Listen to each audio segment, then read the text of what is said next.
नमस्कार friends, hypertension series के day 15 में आपका स्वागत है।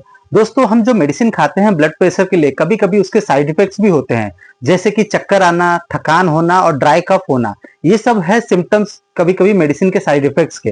तो दोस्तों, इससे आप अपने मेडिसिन को बंद ना कीजिए। आप डॉक्टर से कंसल्ट करके सही मेडिसिन लीजिए ताकि आपका ब्लड प्रेशर कंट्रोल में रहे और आपको साइड इफेक्ट्स भी ना हो। दोस्तों, इस सीरीज में बने रहने के लिए हमारे चैनल मेड इन 10 को सब्सक्राइब करें और ये वीडियो अगर आपको इन्फॉर्मेटिव लगी हो तो हमारे चैनल को लाइक शेयर एंड सब्सक्राइब करें।